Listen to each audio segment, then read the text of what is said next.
Welcome to our channel Throwlight. In this video, let's learn interview questions in React. Let's begin. What is JSX? JSX stands for JavaScript XML. It allows us to write HTML code inside JavaScript and place them in the DOM without using append child or create element functions. As stated in the official documentation of React, JSX provides syntactic sugar for React.createElement function. We can create React applications without using JSX as well. Now let's understand how this JSX works. Without using JSX, we have to create an element by using createElement function. For example, if there is a div, inside div there is a paragraph element.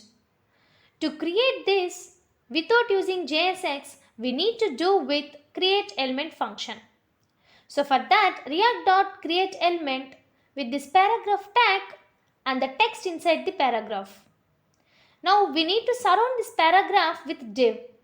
So we need to create React.createElement with the div and we need to place this paragraph inside the div. Now this React DOM render this div in a root element.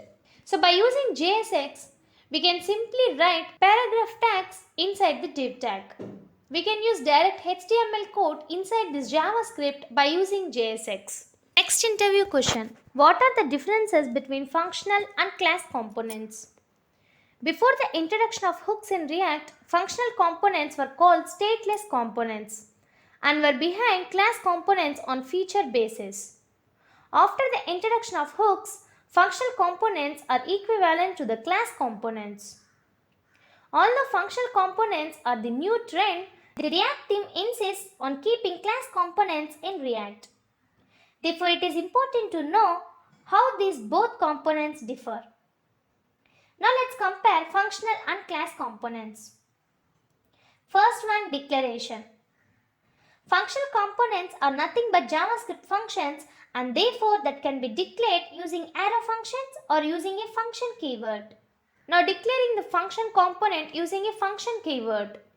Function with followed by function name and the parameters, or it can be props that are passed to this function and internally it returns the div element. By using arrow function, const with the function name is equal to an arrow function which internally returns the div element. On the other hand, these class components are declared using ES6 syntax. A class with a class name, nothing but a component name which extends React.component. It internally renders the element. Inside the render function, we are returning the div element. Let's analyze how functional and class components handle these props. For example, here I am creating a student info component which takes name and roll number as a props to that component. In functional components, these props are pretty straightforward. Any prop provided as an argument to the functional component and can be directly used inside the HTML elements. If you see here, these props are sent as an argument to this functional component. So this name and roll number can be accessed inside the HTML element using these props by props.name and props.roll number. In case of class components, these props are handled in a different way. If you see here, using a this keyword, we are handling these props. So to display name and roll number, we need to use this keyword inside the class components. This.props.name and this.props.roll number. Next one, handling state. Functional components use React hooks to handle the state. It uses useState hook to set state of a variable inside the component. If you see the example here we have a state student count. So when the student count is just changed, then by using this useState, we can set this student count.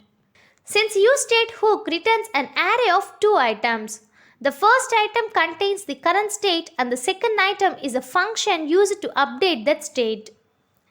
In this code, using array destruction, we have set the variable name to student count with the current value of 0. And set student count is a function that is used to update the state. We cannot use React hook inside the class components. Therefore, state handling is done very differently in the class component. If you see the example here, in class components, we have created the state by using this keyword. This dot state equal to students count, which is initialized with 0. For reading the state, we are using this dot state dot student count. For updating the state, we need to first bind this add student function to this. Only then we will be able to use the setState function, which is used to update the state. Here, using the setState function, I am updating the state of the student count. So these are the major differences between the class components and the functional components. Next question. What is a virtual DOM? How does React use the virtual DOM to render the UI? Virtual DOM is a concept where a virtual representation of the real DOM is kept inside the memory and is synced with the real DOM by using a library React DOM.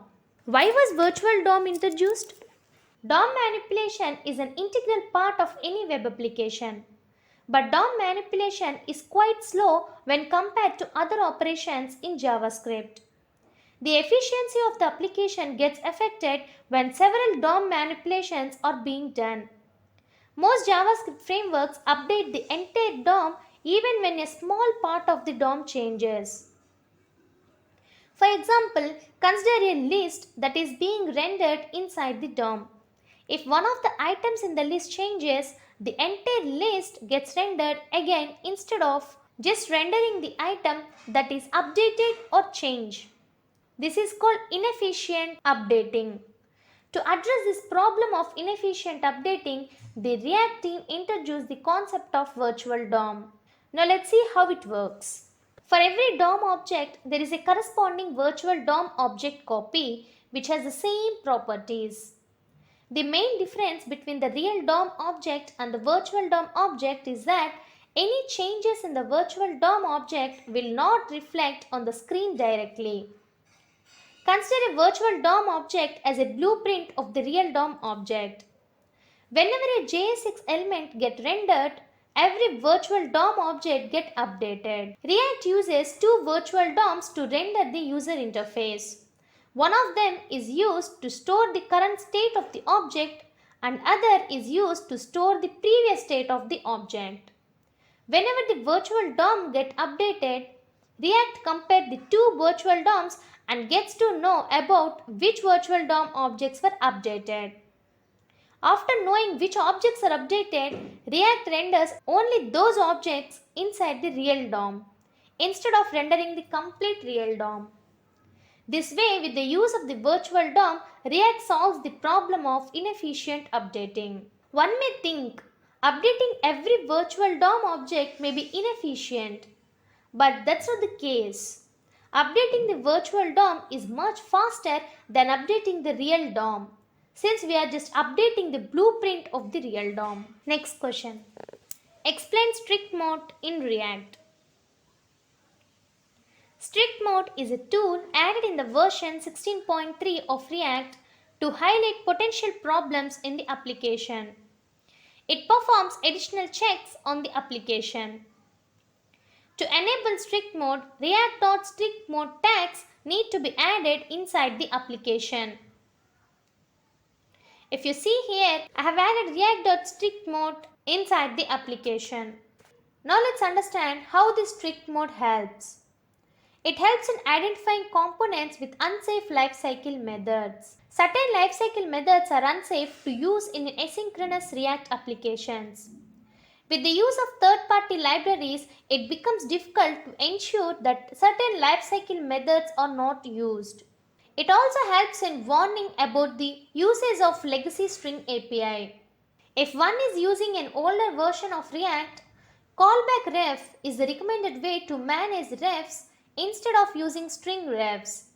Strict mode gives us a warning if we are using string refs to manage refs. It also helps us in warning about the uses of find DOM node. Previously, find DOM node method was used to search the tree of a DOM node. This method is deprecated in React. Hence, the strict mode gives us the warning about the uses of this method. It also helps us warning about the uses of legacy context API because this API is an error prone. Next question. What are the different lifecycle methods in React? Every component in React has lifecycle methods that we can tap into to trigger changes at a particular phase of a lifecycle. Every component in React goes through three phases: mounting, updating, and unmounting. Now let's understand regarding these three phases. First one, mounting. There are four built-in lifecycle methods that are called in the order when a component is mounted. Constructor. This is called before anything else. We can set the initial state of the component inside this method. The constructor method is used to set the initial state and bind methods to the component. Get derived state from props. This is called before rendering the elements in the DOM. In this method, we can set the state of the component based on the props we received. This method is used very rarely. Render. This is the only required method in the class component. This method returns the HTML elements which are going to be rendered inside the DOM. Component did mount. It is called right after the component is rendered inside the DOM. All the statements which are required, the DOM nodes can be executed in this method. All the statements which require the DOM nodes can be executed inside this method. Network requests from a remote endpoint can also be instantiated in this method. Second one, updating. Updates in React are caused by changes in state or props. Update leads to re-rendering the component. Now let's see the methods which are called when a component is re-rendered. Get derived state from props. This method is called again when a component is being re-rendered. Should component update. This method is called before rendering the component when new props are received.